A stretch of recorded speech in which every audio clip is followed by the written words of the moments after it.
Hello students, how are you all? Hope so all of you are fine and happy. Welcome to my YouTube channel, Biology in Seconds. Today we will discuss the Golgi apparatus or Golgi complex. Let's start. Golgi apparatus. So first of all, its discovery. So it was discovered by Camillo Golgi in 1898. Important MCQ है, इसका year of discovery भी important है और discoverer का name भी important है, Camillo Golgi. तो Golgi के नाम से ही इसको फिर गोल्जी apparatus का नाम दिया गया. Basically he was an Italian physician, clear? और important चीज बताता चलूं कि in plants the Golgi apparatus is called dictyosome. Dictyosome. अब ये डिक्टियोसोम क्या है? आपके सामने ये डायग्राम है. So this is Golgi apparatus. ये एक यूकैरियोटिक एनिमल सेल की है, ठीक है, मतलब कि ये एनिमल सेल की डायग्राम है. यहाँ पर देखिए स्टैक बना हुआ, stack. It is a stack. यहाँ पर सिस्टर ने आपस में अटैच एंड टाइटली पैक्ड है. लेकिन प्लांट्स के अंदर ऐसा नहीं होता. प्लांट्स के अंदर इंडिविजुअल सिस्टर ने वो ऐसे बिखरे पड़े होते हैं, मतलब वो टाइटली पैक्ड नहीं है, स्टैक्ड नहीं है. जैसे ये स्टैक बना हुआ ना, स्टैक 1 2 3 4 5 6 ऐसे करके, इस तरह से नहीं होता है, ठीक है. तो इस वजह से उन प्लांट्स के अंदर उन गोल्जी apparatus को कहते हैं डिक्टियोसोम. याद रखिएगा, ठीक है. प्लांट्स के अंदर गोल्जी apparatus को कहते हैं डिक्टियोसोम. मतलब कि है तो वही सिस्टर ने, लेकिन इस तरह से पैक्ड नहीं है, इस तरह सेंट्रल स्टैक नहीं बन रहा वहां पर, बिल्कुल ऐसे tightly packed. So how they are formed? The stacks of flattened, flat मतलब बिल्कुल पिचके हुए, जैसे कि हमने एंडोप्लाज्मिक रेटिकुलम में पढ़ा, वहां पे भी फ्लैट सैक है. उनको भी हमने क्या कहा था? सिस्टर ने. इनको भी हम कह रहे हैं cisternae. So membrane bounded sacs which are called cisternae. अच्छा, एनिमल्स के अंदर ये 3 से 7 का स्टैक हो सकता है. जैसे ये 1 2 3 4 5 6 7, ये 7 सिस्टरने का स्टैक है. ये आमतौर पर एनिमल्स होता है, कम से कम 3, ज्यादा 7 का. लेकिन जो लोअर एनिमल्स होते हैं, हायर एनिमल्स, ये हायर एनिमल्स के अंदर, लोअर एनिमल्स के अंदर इट इज अप टू 30, ठीक है. ये स्टैक कितने का होगा? 30 सिस्टरने का हो सकता है. अब स्टूडेंट्स, ये सारा जो स्टैक है इसको हम कह रहे हैं गोल्जी apparatus. ये सिर्फ इस स्टैक को, this is called up to this is called Golgi apparatus. लेकिन अगर इसके साथ जो एसोसिएटेड वेसिकल्स हैं, इसके साथ एसोसिएटेड वेसिकल कौन सी है? एक तो इनकमिंग वेसिकल, जिसको हम ट्रांसपोर्ट वेसिकल भी कहते हैं कि, और दूसरा यहां से आउटगोइंग सेक्रेटरी वेसिकल. तो यहां से लेकर के यहां तक का जो स्ट्रक्चर है, it is called Golgi complex. मतलब कि अगर हम सिर्फ सिस्टरने की बात करें, इसके स्टैक की बात करें, तो ये गोल्जी apparatus. और अगर हम Golgi apparatus plus the associated vesicles की बात करें, so it becomes the Golgi complex. Clear? ये इक्वेशन याद रखें, cisternae plus associated vesicles, it is equal to Golgi complex. अच्छा डियर स्टूडेंट्स, ये बनते कैसे हैं? यू नो वेरी वेल, हम पढ़ भी चुके हैं फर्स्ट ईयर के अंदर कि इट इज थॉट दैट जो रफ एंडोप्लाज्मिक रेटिकुलम, उसके बाद क्या आता है स्मूथ एंडोप्लाज्मिक रेटिकुलम से the incoming transport vesicle from smooth endoplasmic reticulum. Smooth endoplasmic reticulum से ये छोटे छोटे ब्लेब्स की शक्ल में, ये छोटे छोटे टुकड़ों की शक्ल में, ये वेसिकल्स की शक्ल में वहां से वो टूटेंगे पीसेस, और वो इस एंड के ऊपर आकर के आपस में फ्यूज करते चले जाएंगे. जब ये फ्यूज करते चले जाएंगे तो उसका साइज ऐसे इंक्रीज होता चला जाएगा, ठीक है. तो ये सिस्टर्ना ऐसे बड़ा होता जाएगा, फ्लैटेंड सैक बनता चला जाएगा. तो यहां पर देखें कि सिस्टर्ना बन रहा है, सिस्टर्ना इज बीइंग फॉर्म्ड. इस वजह से इस एंड को जो जो बिल्कुल एंडोप्लाज्मिक रेटिकुलम के सामने है, इसे कहते हैं फॉर्मिंग फेस, या इसको कहते हैं सिस फेस. ये इंपॉर्टेंट चीज है. तो यहां पर देखें, दे आर फॉर्म्ड कॉन्टिन्यूअसली. पहली बात तो ये कॉन्टिन्यूअसली मुसलसल बनते रहते हैं by the fusion of vesicles, probably derived by the budding of smooth endoplasmic reticulum. किसकी? स्मूथ. तो क्योंकि पीछे वो ट्यूबुलर स्ट्रक्चर जो था स्मूथ ही था. अब डियर स्टूडेंट्स, ये इनका जो सेकंड नेम है सिस फेस, इसको याद रखना है, ठीक है. ये फेस कहां पर है? ये बिल्कुल किसके सामने पड़ा हुआ है? यहां पर उसी तरह से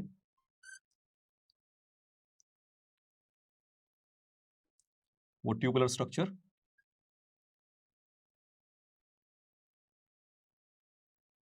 so these are the smooth endoplasmic reticulum. So this is SER.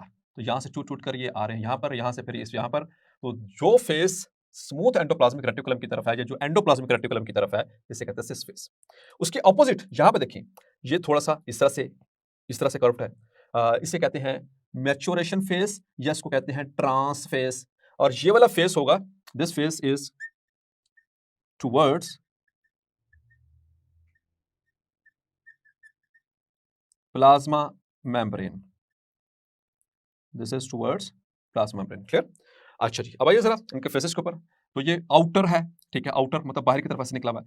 Convex है, कॉन्वेक्स आउटर एंड कॉन्वेक्स मतलब ये इस तरह से पड़े हुए like this. So outer convex forming face, जिसको कह रहे हैं हम सिस फेस, ठीक है, इनके अंदर इस तरह से मौजूद है। और जो इनर ये वाला, ये ऐसे थोड़ा सा डिप्रेस्ड है अंदर की तरफ, इसे कॉनकेव, जो सरफेस अंदर की तरफ धसी हुई उसे हम कहते हैं कॉनकेव। तो ये तो चूंकि भी बन रहे हैं तो इसलिए हमें ऐसा नजर आ रहा है, अदरवाइज इस तरह से like this cisternae are like this, ये इस तरह से मौजूद है, ठीक है। तो ये ऊपर कॉन्वेक्स और ये इनर कॉनकेव, यहां पर आ रहे हैं वेसिकल्स और फ्यूज कर रहे हैं, ठीक है। So outer convex, it is the forming और सिस फेस, ये वाला या इसको ये वाला ये भी बन रहा है। और इनर जो अंदर वाले साइड पे है, ये अंदर की तरफ धसा हुआ है, इसे कॉनकेव कहेंगे surface. It is a maturation और ट्रांसफेस, ये वाला ट्रांसफेस, क्लियर। जो फॉर्मिंग फेस है, यहां पर सिस्टर्ने फॉर्मेशन हो रही है, यहां पर सिस्टर्ने बन रहे हैं, flatten sacs they are being formed. जबकि जो मैच्योरेशन फेस है, यहां से हल्के हल्के कर ऐसा ऐसा यहां से वो बर्डिंग के जरिए यहां से टूट रहे हैं। तो यहां पे सिस्टर्ने की ये देखें बहुत सारे ये फॉर्मिंग ये सेक्रेटरी वेसिकल्स बन रहे हैं, फिर ऐसा से यहां से कट लेंगे, ठीक है, मतलब कि यहां से टूट जाएंगे। तो इस एंड के ऊपर सिस्टर्ने ब्रेक, किस एंड पे ब्रेकअप हो रहा है इनका? एट द मैच्योरेशन फेस और at the trans face, clear. यहां से अब जो वेसिकल निकलेगा उसे हम कहेंगे सेक्रेटरी वेसिकल भी कह सकते हैं, ठीक है। इसके अंदर वो मौजूद है सेक्रीशंस, क्यों? क्योंकि इसके अंदर क्या मौजूद है? सेक्रीशंस। सेक्रीशंस, तो सेक्रीशंस आर द प्रोडक्ट्स और which are formed with the cell on ribosomes, ribosomes के ऊपर बनती हैं, फिर वहां से रफ एंडोप्लाज्मिक रेटिकुलम से होती हुई स्मूथ एंड वहां से होती हुई then they pass to the Golgi apparatus. Proteins are converted into glycoproteins. Proteins को मॉडिफाई किया जाता है, जो भी प्रोटीन्स आ रही है न्यूक्लियस के अंदर, उसका मैसेंजर आरएनए बना, मतलब by the process of transcription, और न्यूक्लियर पोर्ट से होता हुआ पहुंचा कहां पे? एंडोप्लाज्मिक रेटिकुलम में। एंडोप्लाज्मिक रेटिकुलम की जो रफ एंडोप्लाज्मिक रेटिकुलम है, उसकी आउटर सरफेस के ऊपर क्या अटैच है? राइबोसोम्स। और राइबोसोम्स क्या करेंगे? उसके प्रोटीन सिंथेसिस करेंगे। जब वो प्रोटीन सिंथेसाइज हो जाएंगी, फिर वहां से वो होते हुए through the smooth endoplasmic reticulum यहां से बर्ड ऑफ करेगा, और ये कहां पहुंचेगा? वो सेक्रेशन कहां पहुंचेगी? इसके अंदर इसको पैक करके अब भेजना है, ठीक है। तो ये इस तरह से यहां पर ये फाइनली पैक हो चुकी है। तो उसको पैक करना है, उसको मॉडिफाई करना है उनको into glycoproteins. Golgi apparatus is concerned with cell secretions. ये इसका समझ लें मोटिव है, मतलब कि ये टाइटल नेम है। जैसे हम अगर बात करें माइटोकॉन्ड्रिया की तो वो पावर हाउस है, जैसे राइबोसोम्स की तो वो प्रोटीन सिंथेसिस उसके लिए कीवर्ड है, ठीक है। इसी तरह से जब हम बात करते हैं लाइक द क्लोरोप्लास्ट, तो फोटोसिंथेसिस, ठीक है, तो कीवर्ड्स। सो इसका जो कीवर्ड है गोल्जी apparatus का keyword, that is cell secretions, clear. So Golgi apparatus is concerned with the cell secretion. और सेल सेक्रेशंस क्या चीजें हैं? These are the products which are usually protein in nature. Most of the cell secretions are glycoprotein. याद रखिएगा, ये important MCQ है, mark कर लें। Most of the cell secretions are glycoprotein in nature. और cell secretions होती क्या हैं? These are the products which are formed on the ribosomes, then pass to the endoplasmic reticulum, and from the endoplasmic reticulum to the so through smooth endoplasmic reticulum it passes on to the Golgi apparatus. Okay? And the secretions they are converted into finished products. ये बहुत अहम चीज है। ये जो secretions हैं, इससे पहले कि उनको सेल में ट्रांसपोर्ट किया जाए और वहां पर बगैर तैयारी किए, बगैर उनको पैक किए, बगैर उनकी अच्छा, पैक से मुझे याद आया कि गोल्जी apparatus को पैकिंग फैक्ट्री भी कहते हैं, ठीक है। ये पैक करता है, चीजों को पैक भी करता है, पैकेजिंग फैक्ट्री भी कह सकते हैं इसको। So cell secretions are converted to finished products and packed inside membrane. इसी वजह से कहते हैं पैकिंग फैक्ट्री। तो इससे पहले कि सेल के अंदर या सेल के बाहर जहां पर भी जरूरत है उस चीज की, उस प्रोटीन की, उस सेक्रेशन की, तो उसको पैक करना बहुत जरूरी है। नहीं तो रास्ते में हो सकता है कोई एंजाइम उससे मिल जाए जो उसको डिग्रेड कर दे, या कोई और चीज हो सकती है जो उसके साथ रिएक्ट कर सकती है। सो उसको बड़ा सेफ तरीके के साथ पैक करके और जहां पर जरूरत है वहां पर उसको पहुंचा दिया जाता है। मिसाल के तौर पर जैसे कि we talk about the pancreas. Pancreas secrete granules, pancreas ऐसे ग्रेन्यूल्स को सेक्रेट करता है जो कि डाइजेशन से रिलेटेड है, हमारे डाइजेस्टिव सिस्टम से रिलेटेड है। पैनक्रियाज जैसे कि like it consist of some certain enzymes like pancreatic amylase, pancreatic lipase and the trypsinogen, clear. तो ये सारे enzymes they are in the form of granules, और ये granules they are important for digestion of food while it is in the duodenum of the small intestine. So Golgi apparatus forms these granules. Golgi apparatus इन granules को बनाता है। एक तो ये चीज होगी। नंबर 2 dear students, most important, it's the line of the book, most important function of Golgi apparatus। सबसे अहम फंक्शन, सबसे इंपॉर्टेंट फंक्शन गोल्जी apparatus का क्या है? इट इज टू मॉडिफाई, ये मॉडिफाई करता है प्रोटीन्स को और लिपिड्स को by adding carbohydrates and forming conjugated molecules called the glycoproteins and the glycolipids, ठीक है। सो मोस्ट इंपॉर्टेंट फंक्शन, ये मार्क कर लें, बहुत अहम है, most important function of Golgi apparatus is to modify proteins and lipids by adding carbohydrates into glycolipids and into glycoproteins. Clear? जब carbohydrates lipid के साथ मिलेंगे तो it will form glycolipid.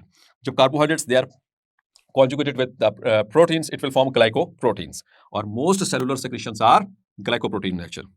Now it is also involved in the formation of new cell wall in the plants. आपको याद है chapter number 21 cell cycle, और cell cycle में माइटोसिस, और माइटोसिस के अंदर karyokinesis, after karyokinesis there is cytokinesis. तो animals में तो क्लीवेज फॉरो बना, लेकिन प्लांट्स के अंदर ऐसा नहीं होता, क्योंकि प्लांट्स को चाहिए सेल वॉल। तो फिर वो कैसे होती है साइटोकाइनेसिस? क्या डिफरेंस था कि गोल्जी वेसिकल्स, कौन से? गोल्जी वेसिकल्स, वो पहुंच जाते हैं सेल वॉल का मटेरियल अपने पास लपेट करके to the centre of the cell of the cell के इक्वेटर पे पहुंचेंगे, जहां पर वो मेटाफेज प्लेट बनी, और ऊपर पड़े में क्रोमोसोम, ये नीचे पड़े में, ऊपर क्रोमोसोम पड़े में। अब अगले मेटाफेज के बाद होनी है एनाफेज, और क्रोमोसोम सेपरेट हो जाएंगे, उनका डिसजंक्शन हो जाएगा, and they will move to the respective poles, and after that the telophase. तो उस दौरान ये क्या करते हैं, जब टीलोफेज अपनी लास्ट स्टेजेस पे होती है, लास्ट मोमेंट्स पे होती है, तो तब प्लांट सेल्स के अंदर वो जो गोल्जी वेसिकल्स थी वो उनकी मेम्ब्रेन्स फ्यूज करेंगी। सबसे पहले जो गोल्जी वेसिकल, चूंकि सिंगल मेम्ब्रेन बॉन्डेड ऑर्गेनल है, इसकी मेम्ब्रेन आपस में फ्यूज करके तो क्या बनाएंगे, they will form the plasma membrane of the new daughter cells. Formation of plasma membrane in the plants, but कब बनेगी? During cell division cytokinesis. ठीक है, एक तो ये चीज। दूसरा, इनके पास होता है, इन वेसिकल्स के अंदर मौजूद होता है सेल वॉल का मटेरियल। अब प्लांट सेल जो, अब एक सेल डिवाइड हो रहा है दो सेल में, तो इधर भी सेल वॉल है, इधर भी है, इधर भी है। ठीक है, ये एक सेल था इस तरह से, तो जब ये डिवाइड होगा तो ये तीन दीवारें तो हैं, लेकिन चौथी दीवार नहीं है इसकी। तो चौथी दीवार कहां से बनेगी? ये गोल्जी वेसिकल्स के अंदर पैक कर करके वो सामान भेजा जाएगा सेल वॉल का, जिसे जैसे पैक्टिन है उसके अंदर, ठीक है, खासतौर पर उसके अंदर मौजूद। तो और इनको वहां पर जब भेजा जाएगा, तो जब ये फ्यूज करेंगे the Golgi vesicles, they will fuse, they will form a plate, and उसको फ्रैग्मोप्लास्ट भी कहते हैं। ठीक है, फ्रैग्मोप्लास्ट क्या करेगा, जैसे ये फ्रैग्मोप्लास्ट बन जाएगा, तो अब ये दो डॉटर सेल्स अलग हो जाएंगे, और उनके पास प्राइमरी सेल वॉल होगी। They will have the primary cell walls. Clear? और इसी तरह से एक तो सेल वॉल की फॉर्मेशन होगी, दूसरा प्लाज्मा मेम्ब्रेन की फॉर्मेशन होगी, लेकिन कब? याद रखना, ड्यूरिंग साइटोकाइनेसिस। तो मेम्ब्रेन्स फ्यूज करके गोल्जी वेसिकल की बनाएंगी प्लाज्मा मेम्ब्रेन, और उनके अंदर मटेरियल वो क्या बनाएगा? It will form the cell wall. Now they are also involved in the formation of lysosomes. Lysosome भी कौन से? क्योंकि लाइसोसोम पढ़ेंगे मुख्तलिफ तरह से, primary lysosomes, secondary lysosomes, autophagosomes. So जो प्राइमरी लाइसोसोम होते हैं वो गोल्जी अपैरेटस से ही बन करके आते हैं। ठीक है, so the formation of primary lysosomes, आगे लाइसोसोम वाले टॉपिक में इंशाल्लाह इसकी डिस्कशन होगी। And the formation of acrosome during spermiogenesis. Students, ये स्पर्म है, this is the shape of the sperm, nucleus, ये न्यूक्लियस उसका, ये साइटोप्लाज्म, और देखिए यहाँ पर एक कॉर्नर सा बनता है, ये कॉर्नर, दिस इज एक्रोसोम, और इसके अंदर कुछ होते हैं एंजाइम्स। यही एक्रोसोम एग सेल के साथ जाकर के वो हिट करता है और एंजाइम रिलीज करता है, जिससे वो उसकी जो सेकेंडरी oocyte यानी कि ओवम, वो डाइजेस्ट हो जाती है, उसकी जो आउटर कवरिंग होती है, और फिर यहाँ से न्यूक्लियस जो है ये मूव करके उसके अंदर जाता है और फर्टिलाइजेशन हो जाती है। तो ये वही बात हो रही है, it is involved in the formation of acrosome.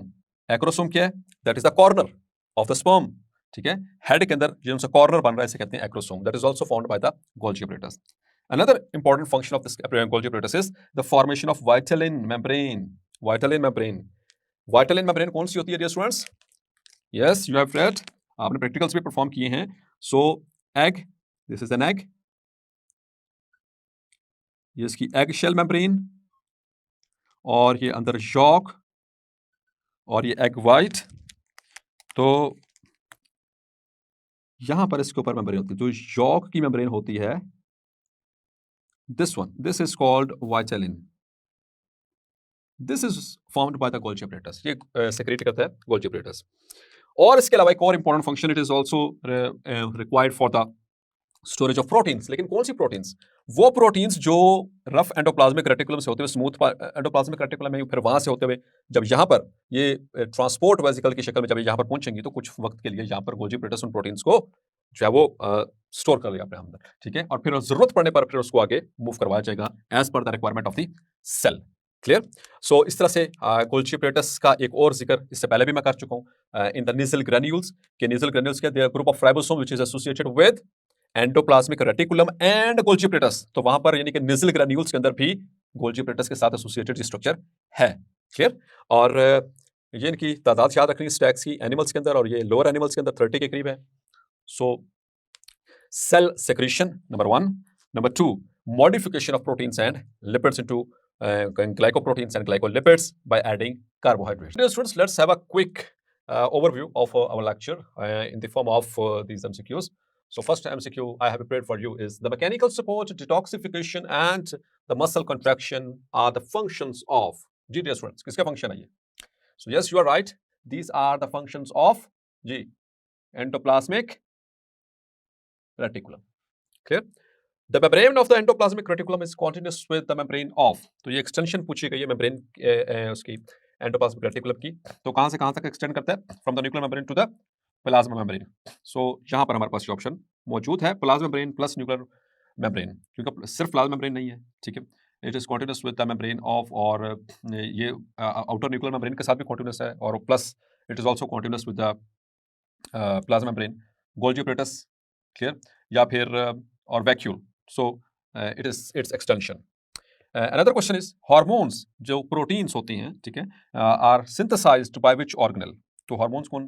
Proteins हैं। तो प्रोटीन्स कहाँ पर सिंथेसाइज होती हैं? राइबोसोम्स में। तो यहाँ पर किस स्ट्रक्चर में राइबोसोम्स मौजूद है? स्मूथ एंडोप्लाज्मिक रेटिकुलम में, गोल्जी अपैरेटस में, क्लोरोप्लास्ट में, रफ एंडोप्लाज्मिक रेटिकुलम में। Yes, so the correct answer is B, और beta option. Clear? Because the rough endoplasmic reticulum it consists of ribosomes attached on the outer surface of the cisternae. An organelle involved in the formation of nuclear membrane during karyokinesis is, nuclear membrane यहाँ पर कौन बनवा रहे हैं students? Yes, so plastids or the mitochondria or the Golgi apparatus or endoplasmic reticulum.